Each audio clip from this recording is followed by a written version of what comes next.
Hey guys, Longley here. This video gives some real beginners tips for Frostpunk. Now you may know some of these, you may not. Hopefully you'll find at least one of these tips useful in your journey to save everyone.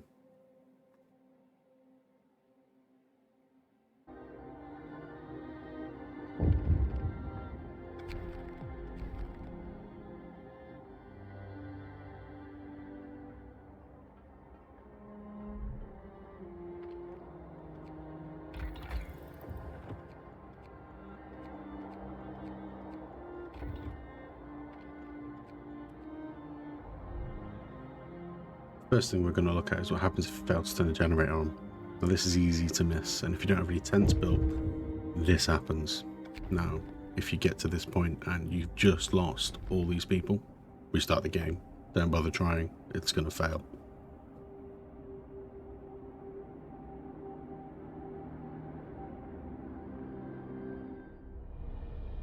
Next, let's talk about engineers. Don't be afraid to move engineers from research back into becoming medics, especially in your time of need when you've got more sick than you can deal with. These can save you if you're really in a pinch and you've got a lot of sick people. Once they're healed, move them back into research. It's all good.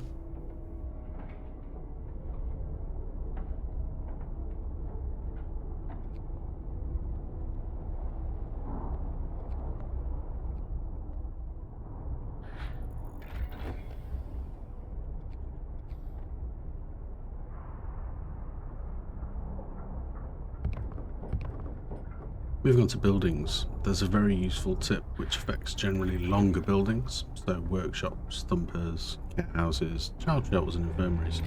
Pressing your middle mouse will rotate these buildings. Also R3 will also rotate these. It's a very useful tip for heat circle management and will enable you to maximise the use of a steam hub.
Let's talk about coal capacity with thumpers. I've seen a lot of people misunderstand how these work. The thumper literally makes you a coal pile at the back of it that you can either collect manually by assigning workers to it, or you can use a gathering post to efficiently collect as much as possible from not only one but two at the same time.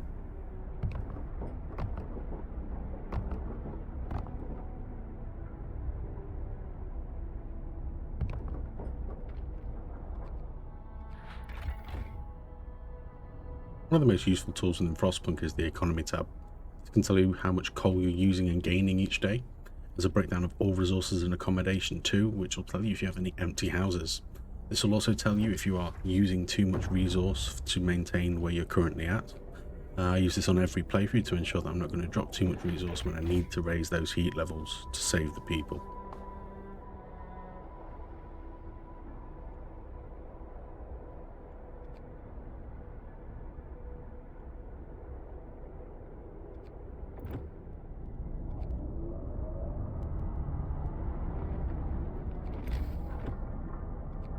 Now heat zones, I have to say I was guilty of this one when I started. I used to think that putting a steam hub over a building that was covered by the generator would double its effect. Unfortunately this isn't the case. Instead this just wastes coal.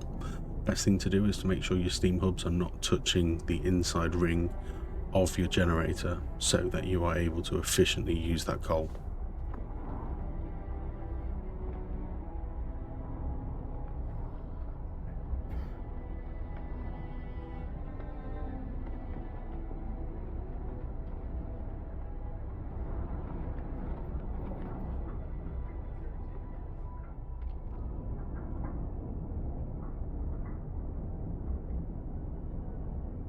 Moving on to Steam Hub timers. As default, Steam Hubs are set to be on 24 hours a day, but with the timed option this gives you the ability to have them only turned on when the buildings around them are working. So that gathering post that's not quite warm enough, you can make it only turn on when they are working. This also works on extended shifts and will give you that shift hour. The benefit for this is a reduction to your coal consumption.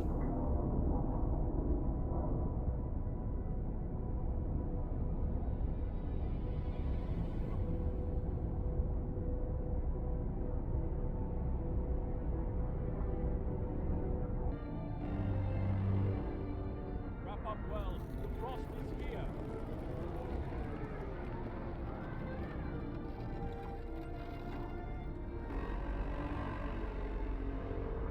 Come, lads. We must work harder.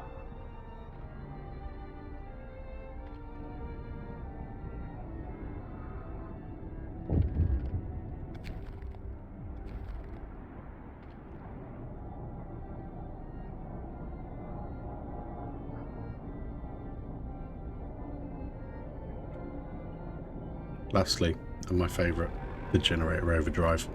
This is such a key feature to use within the game, and it doesn't cost you any more coal, but puts additional stress on the generator. And forgetting you've turned this on will lead to the end of your game. It will sometimes prompt you to turn it off, and sometimes give you the option to sacrifice a child to release some pressure, but leaving it on will make it go boom, as you will see now.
Come, lads. We must work harder.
Thanks for watching. If you found any of these tips useful, drop a like below. And if you want to see more of my content, don't forget to subscribe, and I'll see you next time.